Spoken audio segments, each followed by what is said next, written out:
É importante você entender que Moisés não pegou aquilo que era conhecimento dele das universidades onde ele tinha estudado lá no Egito. Foi diferente, foi totalmente diferente. Ele escreveu algo que não fazia parte daquilo que ele tinha estudado. Lá no Egito não estudavam que o planeta Terra no seu início tinha tido um único continente. No Egito não se ensinava sobre clonagem humana e genética. E Moisés escreveu sobre essas coisas. Ele falou exatamente sobre essas coisas. Isso é um pouquinho daquilo que nós chamamos de criacionismo bíblico. Dentro do criacionismo científico, nós não tentamos provar que a Bíblia está certa ou que Deus existe, nada disso. Mas quando nós olhamos a quantidade de cientistas que existem por aí, só para você ter uma noção, deixa eu pegar dois deles. Um deles, William Thompson, disse o seguinte: uma quantidade imensa de provas contundentes de design inteligente e benevolente encontram-se ao nosso redor. Existem cientistas que estão plenamente convencidos que Deus criou o mundo. Existem outros que estão plenamente convencidos que o mundo foi criado. Existem outros que estão tentando provar que o mundo surgiu espontaneamente. Isso é verdade. Um outro que é muito conhecido, James Prescott Joule, dizia o seguinte, que o próximo passo após o conhecimento e obediência à vontade de Deus deve ser conhecer alguns dos seus atributos de poder e bondade manifestos nas obras das suas mãos. O Joule é o Joule das unidades de energia que nós estamos tão habituados a trabalhar, pelo menos cai no vestibular. Quando nós olhamos para esse tipo de informação, a pergunta que eu lhes faço é: por que essa informação não nos é passada? Por que a mídia não mostra de grandes homens que trabalharam na área da ciência e acreditavam que o universo e a vida tinham sido criados?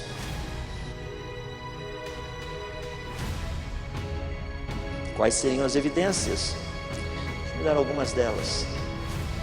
Albert Einstein disse certa vez a respeito algo sobre o universo que chamou muita atenção.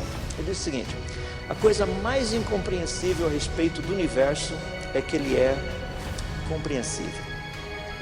Para você ter uma ideia, o nosso Sol, que é a estrelinha mais próxima da gente, ele tem cerca de 1.400.000 quilômetros de diâmetro. A massa do Sol, se você pegar em termos de quilogramas, é um negócio absurdo. Por exemplo, 1.000 quilos seria o número 1 com 3 zeros depois. 1.000 quilos, quilogramas. Se você pegar 1.000 toneladas, seria o número 1 com mais 6 zeros depois, quilogramas. O peso do Sol é 1,9891 vezes 10 elevado a 30. Ou seja, depois desse 1, o que vem depois, tem mais 30 zerinhos depois. É 2 com 30 zeros depois, quilogramas. Isso é uma estrelinha. O Sol não é nem uma estrela grande, é pequena. Quando nós olhamos na nossa galáxia, são cerca de quase de 200 a 500 bilhões delas. A nossa galáxia é apenas uma. Existem centenas de bilhões de galáxias no universo. E daí esse povo diz que toda essa massa, todo esse negócio estava dentro de um pontinho. Tá bom, vamos ver o tamanho do pontinho. Pegue 1 metro, divida por 1000. Você tem 1 milímetro. Fantástico. Agora você pega esse 1 milímetro, divide por 1000. Você vai ter 1 micrômetro. Daí você pega esse 1 micrômetro, divide por 1000. Você tem 1 nanômetro. Daí você pega esse nanômetro, divide por 1000 de novo. Vai ter 1 picômetro. Daí você pega esse 1 picômetro, divide por 1000 de novo. Você vai ter 1 atômetro. O negócio é tão pequeno que você já nem consegue mais entender. O seu tipo e o Teco estão querendo saber onde é que ficaram os zeros no meio de tudo isso daí. É muito pequenininho. Agora, a proposta é que o universo inteiro que existe estava dentro de um pontinho desse tamanho.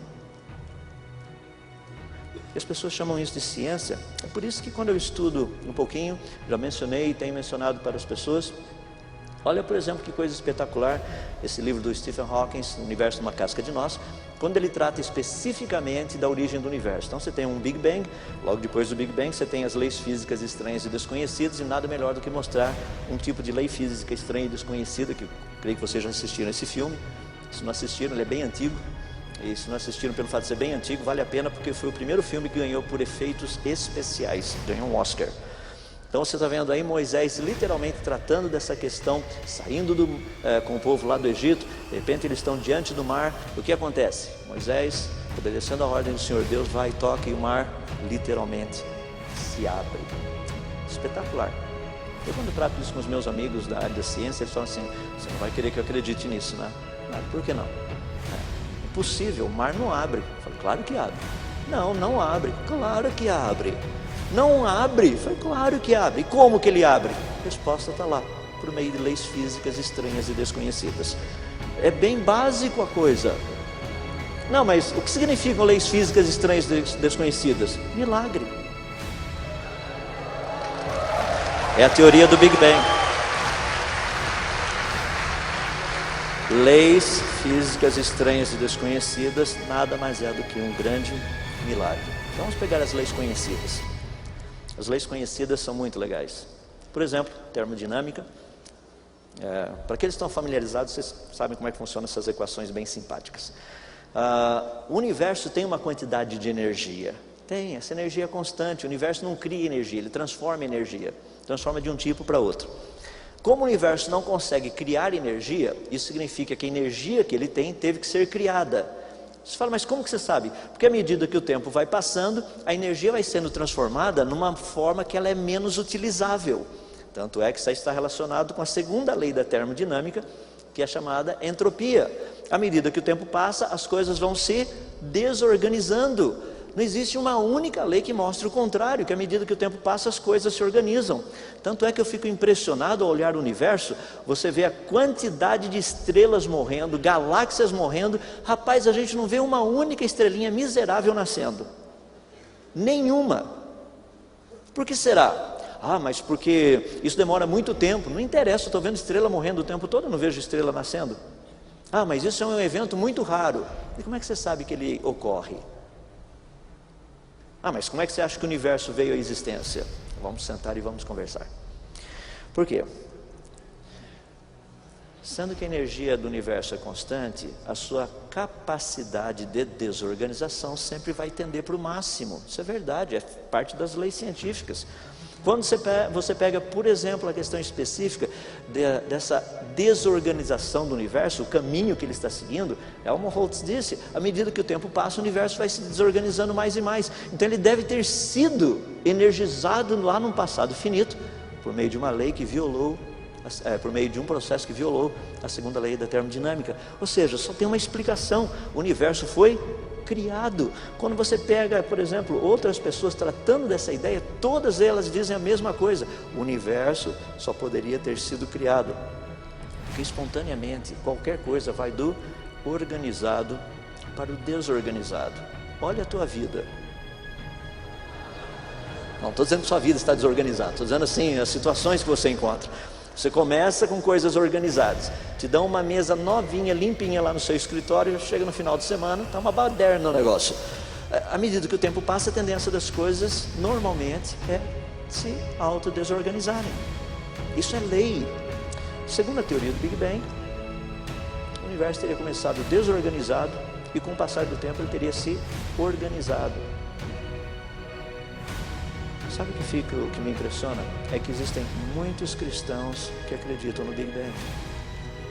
E eles não acreditam nas leis da natureza. E depois vem os evolucionistas dizendo que nós, criacionistas, não aceitamos as leis da natureza. Não, nós aceitamos as leis da natureza, nós não aceitamos o posicionamento científico evolutivo. Existe uma diferença entre os dois. Nós conhecemos as leis da natureza, nós conhecemos os processos naturais, nós sabemos como essas coisas funcionam.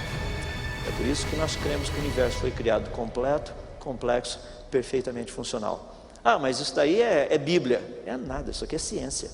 Quando você olha para a parte científica, nós observamos coisas espetaculares. Galáxias que estão muito próximas da gente, galáxias que estão muito distantes. Quando você compara essas duas, algo muito importante deveria acontecer, se evolução fosse verdade.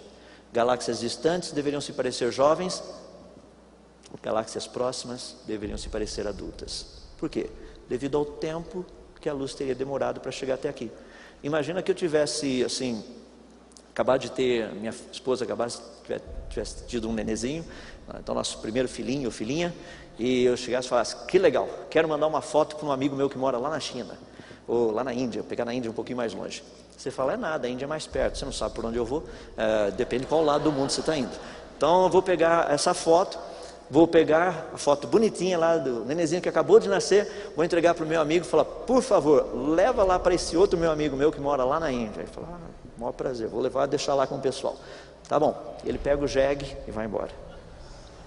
Aí ele sai aqui de São Paulo, entra ali pelo Paraguai, passa a Cordilheira dos Andes, vai subindo, passa pela América Central, passa pelos Estados Unidos, vai pela Califórnia, sai lá em cima, lá no Canadá, entra no Alasca, agora você está percebendo o caminho, né? Passa pelo Estreito de Bering, porque jegue não nada, ele tem que passar lá em cima pelo Estreito de Bering, daí você já passa por ali, você já chega ali na Rússia, daí você desce, quer dizer, na Sibéria, você vai descendo, passa pela China, daí daqui a pouquinho você está lá na Índia. Imagina que demora uns 5 anos para esse meu amigo chegar lá. Daqui 5 anos ele chega lá, mostra para esse outro meu amigo da Índia a foto, fala, essa aqui é a foto da filhinha do Adalto, do filhinho do Adalto. Ele fala, nossa, que nenenzinho, quando você saiu de lá? Faz 5 anos. Não, mas então ele não tem mais essa carinha. Agora é uma criança de 5 anos. Mas quando a imagem saiu, sim, era um nenenzinho. As galáxias distantes, quando a imagem saiu de lá, foi quando elas tinham sido praticamente formadas. Ué, elas têm cara de criança, teriam que ter caras de crianças ou de adultas? A resposta é simples, crianças. E por que independente das galáxias que a gente estuda, da distância que a gente estuda, todas elas têm caras de adultas, prontas, completamente formadas. Publicação científica de 1994, março de 2005, maio de 2010, março de 2011, abril de 2011, outubro de 2011. O que está acontecendo? Onde estão as galáxias que deveriam ter carinha de nenezinho? Não existem.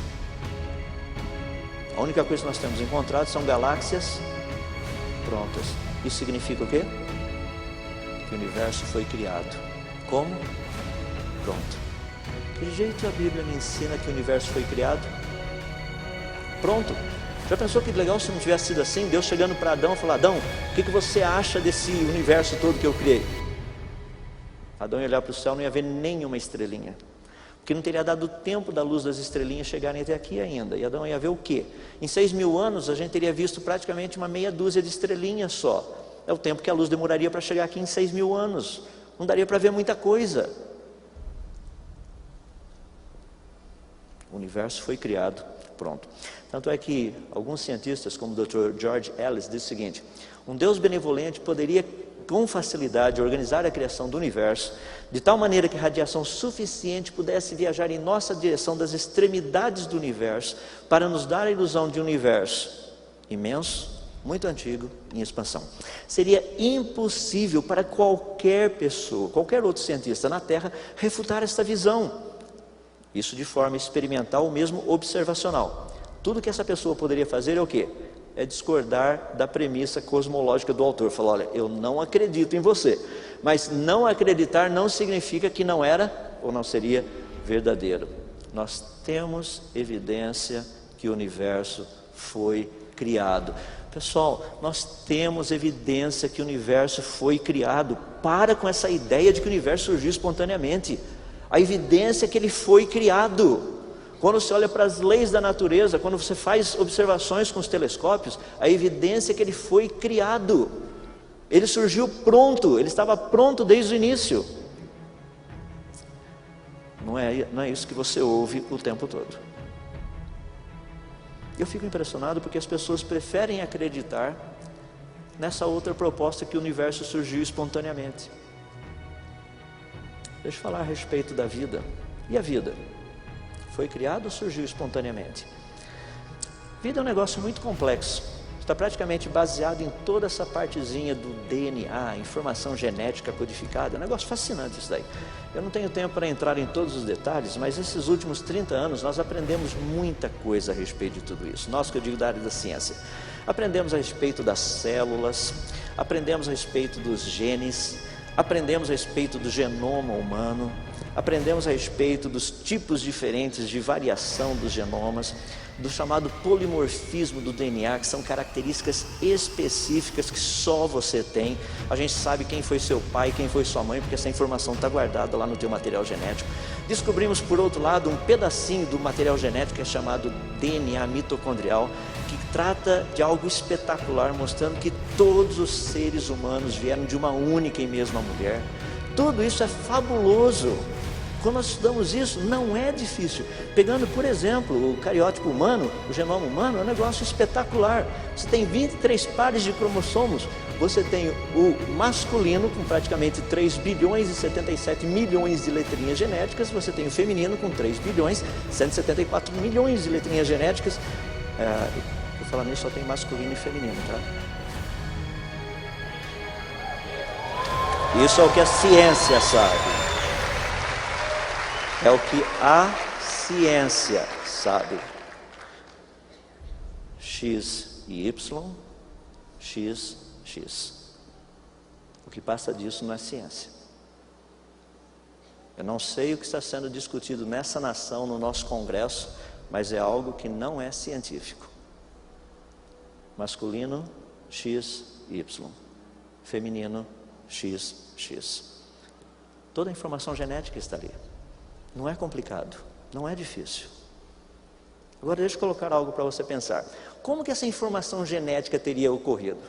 Quer ver? Vou fazer uma brincadeirinha bem simples, só para você entender probabilidade estatística. Eu vou pegar 6 dadinhos, fazer uma brincadeira, assim, uma apostazinha de leve com você, tá? O crente não aposta, então nós vamos fazer uma permuta de valores. Então nós vamos fazer algo mais ou menos assim. Eu vou pegar esses 6 dadinhos e você irá jogá-los para cima. Todas as vezes que os 6 dadinhos caírem com o número 6 virado para o mesmo lado, eu te dou o meu carro. Toda vez que isso não acontecer, você me dá 10 centavos. Vamos jogar? Acho que seria muito legal. Principalmente se eu jogar com todos vocês. Rapaz, eu vou comprar a Ferrari dos meus sonhos antes de você ganhar o meu carrinho. Você fala, mas por quê? É porque a gente trabalha com probabilidade estatística. A gente sabe o que acontece e o que deixa de acontecer. Qual seria a maneira como essa organização da informação genética teria ocorrido no ser humano? Na vida de uma forma geral. Nós sabemos que vida não é resultado de forças ou movimentos aleatórios. É algo extremamente planejado, é resultado de informação codificada. Nós sabemos que matéria inorgânica é básica para a existência da vida, para a formação de organismos vivos, mas isso não por meio de processos naturais, é por meio da informação. Nós sabemos isso, e nós sabemos que vida somente existe através de informação genética, a qual não surge do nada espontaneamente. Nós sabemos disso. Você fala, mas como é que vocês sabem? É porque existe muita pesquisa a respeito. Se você pegar, por exemplo, o seu pequeno materialzinho para proteger o seu computador de vírus, pode ser o McAfee, qualquer um deles aí, ele trabalha com 5 níveis básicos de informação para saber se alguma coisa que está chegando no seu computador, se aquilo lá é um vírus ou se é só, a gente chama de ruído de rede, tá? Então tem 5 níveis diferentes. Trabalha com a parte da estatística para ver o quanto de informação está chegando, o tamanho do arquivo, coisas desse jeito, a sequência de bits e bytes que estão chegando ali, se existe alguma coisa por trás de tudo isso, se tem uma ação esperada, se esse negócio vai fazer alguma coisa em um determinado dia, numa determinada hora, e qual o propósito a ser atingido com isso. São 5 níveis diferentes, são testados. Se passar por esses 5, daí literalmente o teu antivírus fala, isso daí é um vírus, foi planejado, isso daí não é por acidente não. Isso foi planejado. Por quê? Como é que você sabe que foi planejado? Porque ele teria informação codificada. Esse é o segredo. Informação codificada não é resultado de processos naturais. Quando você pega o DNA e aplica o mesmo padrão que é utilizado por todos os produtos que fazem antivírus, que é aplicado também, utilizado pelo SETI, que é o Search for Extraterrestrial Intelligence, é um departamento que procura e busca por inteligência extraterrestre, para saber quando vem o sinal do espaço, se aquele sinal seria produzido por um ET ou não. Eles usam essa mesma metodologia. Se você aplicar essa metodologia ao DNA, olha o que você descobre. Sinal transmitido, númerozinho dos nucleotídeos. Código utilizado, sequência de ATCG. Ideias comunicadas, ordem dos aminoácidos. Ação esperada, formação de proteínas. Propósito a ser atingido, preservação da vida. O que isso significa? Que o DNA é informação codificada. E todos nós sabemos que informação codificada não é resultado de processos naturais. Meus amigos, meus irmãos, vida foi criada. Não tem como escapar disso. Vida foi criada, o universo foi criado. A ciência sabe a verdade sobre a origem tanto do universo e da origem da vida. Ambos foram criados. Sabemos isso. A evidência favorece 100% nisso. Muitos cientistas não têm dificuldade em admiti-la. Ou seja, que o universo e a vida foram criados. Admitir essa verdade. Você olha para um universo fabuloso, muito bonito. Em todas as direções que você olha, você vê coisas espetaculares. Você vê uma quantidade absurda de estrelas. Você pega um pedacinho do centro da nossa galáxia, aquilo que nós chamamos de Via Láctea, você fala, o que é isso, rapaz? Olha a quantidade de estrelinhas. Negócio absurdo. Isso daí é apenas uma fração desses negócios que estão aí, que são as galáxias. E as galáxias que nós conhecemos são centenas de bilhões delas. E as pessoas chegam para mim e falam assim, mas existem pessoas que acreditam que tudo isso daí foi criado? Sim, existem, são muitas. Arthur Compton foi um dos cientistas muito famosos do século passado. Ele recebeu um prêmio Nobel em Física e ele dizia o seguinte: para mim, fé começa com a compreensão de que uma inteligência suprema trouxe o universo à existência e criou o homem.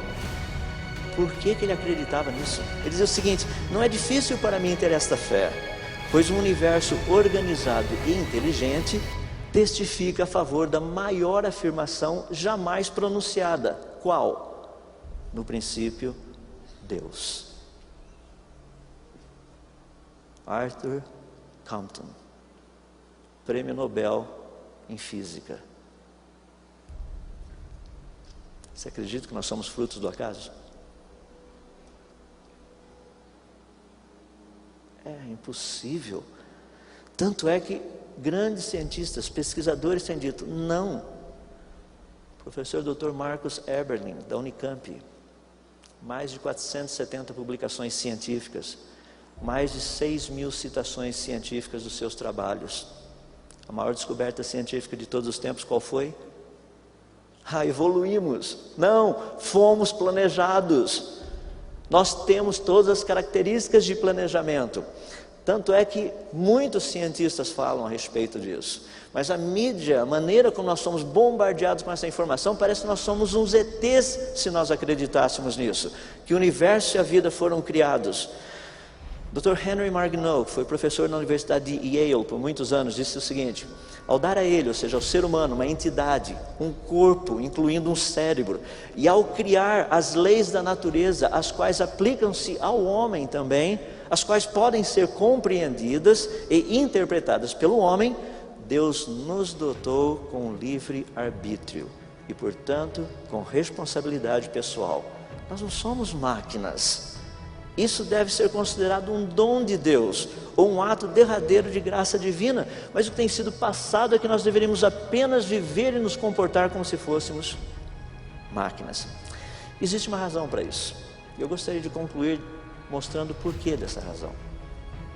Eu passei um pouco de informação para você poder debater, conversar com as pessoas de uma forma inteligente. Poder falar para eles, olha, o universo e a vida foram criados.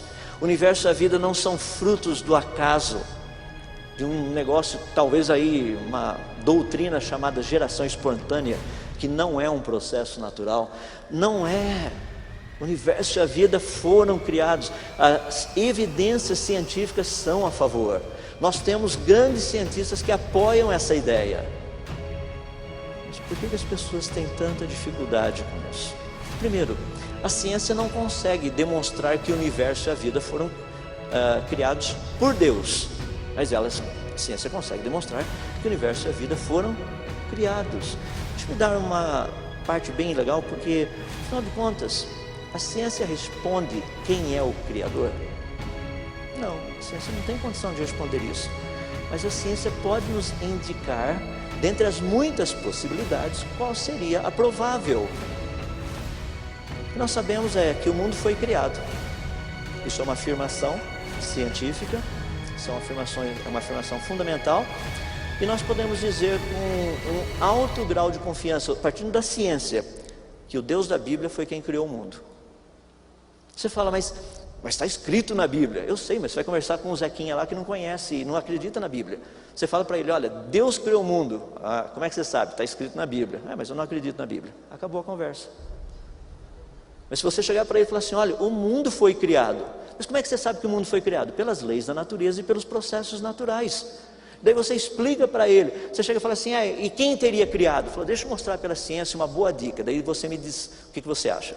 Porque existem muitas religiões, vocês sabem disso. Cada religião diz que foi o seu Deus ou a sua entidade suprema, ou seja lá o que foi que teria criado. A Bíblia é um pouco diferente de todos os demais. Por quê? A Bíblia não é um livro politeísta, ou seja, a Bíblia não fala que existem muitos deuses. A Bíblia diz que existe um Deus. Mas a Bíblia nos diz que esse único Deus, ele existe na pessoa do Pai, do Filho e do Espírito Santo. Ou seja, é um Deus, mas três pessoas. Porque as pessoas têm a tendência de dizer mais ou menos assim, aqui existe Jesus, o Espírito Santo e Deus. Não, existe o Pai, o Filho e o Espírito Santo.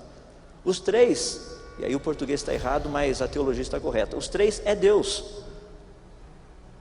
É como um triângulo, você tem três lados, cada lado dele é triângulo, mas um lado sozinho não é triângulo, dois lados sozinhos não seria um triângulo, você precisa dos três lados.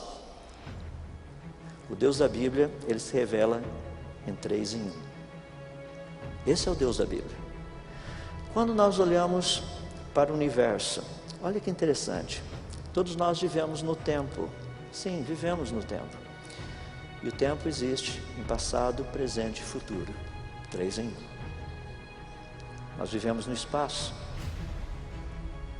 que possui altura, largura e profundidade. 3 em 1. O que nós conhecemos é feito de matéria, e a base da matéria são os átomos, os quais são constituídos de prótons, nêutrons e elétrons. Quando você estuda a matéria, de uma forma geral, ela sempre se apresenta em sólido, líquido ou gasoso.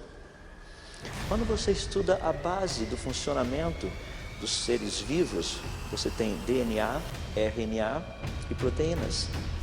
Quando você estuda a maneira como a codificação genética é feita, são sempre 3 nucleotídeos. Quando você estuda a música, você estuda melodia, harmonia e ritmo. E quando você quer colocar um banquinho em pé, você precisa de 3 pezinhos. Fazer uma pergunta.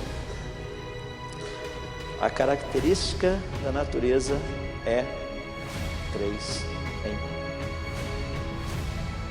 Essa é a característica que a natureza possui.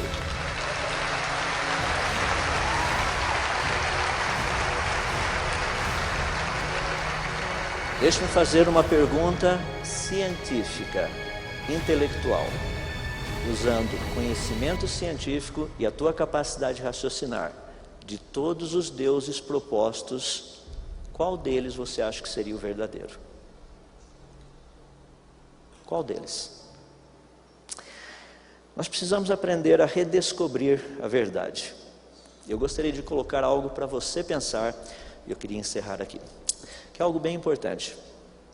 Certa vez, o Senhor Jesus, quando estava diante de Pilatos, ele estava sendo julgado. Pilatos fez uma pergunta muito interessante para o Senhor Jesus. A pergunta dele foi: o que é a verdade? A pergunta foi interessante, mas a pergunta estava errada. Tanto é que Jesus não a respondeu. Pode ler o texto, lá no Evangelho de João, no capítulo 18. Jesus não responde, porque ele já tinha respondido a pergunta antes. Como ele respondeu essa pergunta? Ele respondeu da seguinte forma: e conhecereis a verdade, e a verdade vos libertará.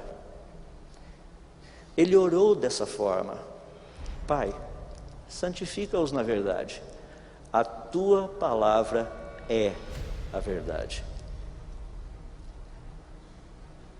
Que verdade é essa que liberta? Que palavra é essa que liberta? Jesus coloca isso de uma forma muito bonita. João capítulo 14.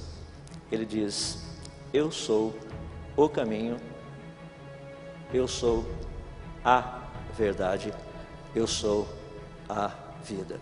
Eu quero dizer para vocês, meus queridos amigos, irmãos, que verdade não é um conceito, verdade não é uma evidência, verdade é uma pessoa.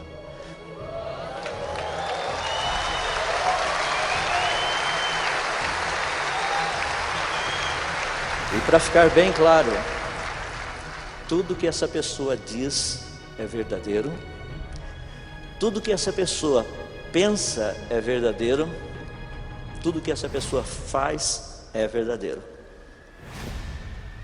E é possível conhecê-lo.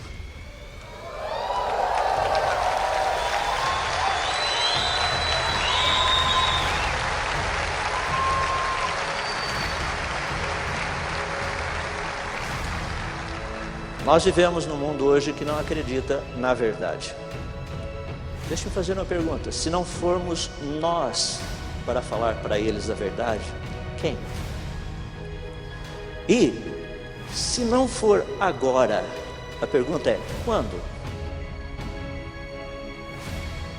Deus está nos chamando para sermos livres de todo esse peso, de toda essa coisa maluca que está tentando roubar a nossa alegria de crer na verdade e aceitar a verdade, poder viver na verdade.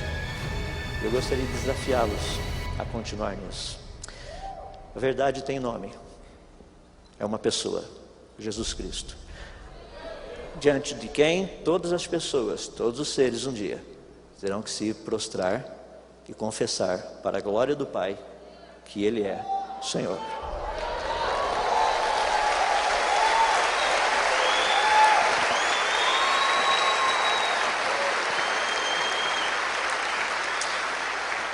Essa é uma das razões pelas quais eu gosto de fazer ciência, gosto de estudar ciência, porque Ele, Jesus, é o Filho amado. Eu hoje sou amado por causa dele. Ele é o Criador de todas as coisas, Ele é o Filho do Rei. Eu hoje posso ser irmão dele, graças a Ele. Eu não sou o filho do Rei, Ele é o Filho do Rei. Eu hoje tenho comunhão com Ele, por ter comunhão com Ele, Ele me leva até o Pai. Precisamos viver essa realidade, precisamos andar nessa realidade. Eu espero que, à medida que você conhece mais da realidade do Senhor Jesus, que nós tivemos a oportunidade de cantar agora de pouco aqui, de tantas formas e tantas maneiras diferentes, você possa entender a grandeza do porquê Deus nos trouxe à existência. Foi para Ele. Deus não te trouxe à existência porque você é importante, é porque Ele é importante, é porque Ele é o único digno de toda honra, toda glória, todo louvor. Gostaria de orar com vocês, daí nós passar a palavra ao pessoal e dar continuidade. Vamos orar. Senhor nosso Deus, quem somos nós para nos colocarmos diante daquele que é digno de toda glória, de toda honra, de todo louvor, aquele que sabe todas as coisas, que conhece todas as coisas, aquele que sabe aquilo que está no oculto do coração de cada um de nós, aquele que conhece as nossas vidas melhor do que nós mesmos, aquele que não somente sabe a nosso respeito, mas sabe a respeito de todas as coisas. Como que nós, tão finitos, tão pequenos, poderíamos nos aproximar de um Deus tão grande, um Deus coroado de tanta honra, tanta glória, tanto louvor, digno de toda adoração.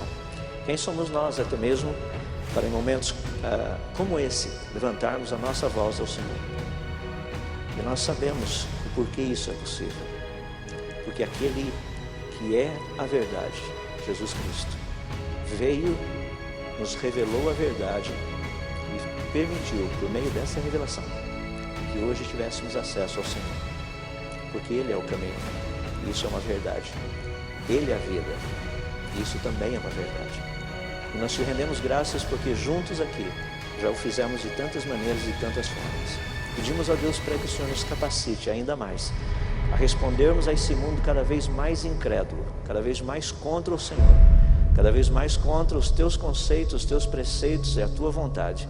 Que nós, como teus filhos, possamos ser talvez como aquele pequeno globo de espelho que foi mencionado agora há pouco, refletindo não a nossa luz, porque nós não temos nenhuma, mas a tua, a qual é poderosa não somente para abrir os olhos, mas também trazer à existência uma nova natureza na vida daqueles que estão mortos nos seus delitos e pecados.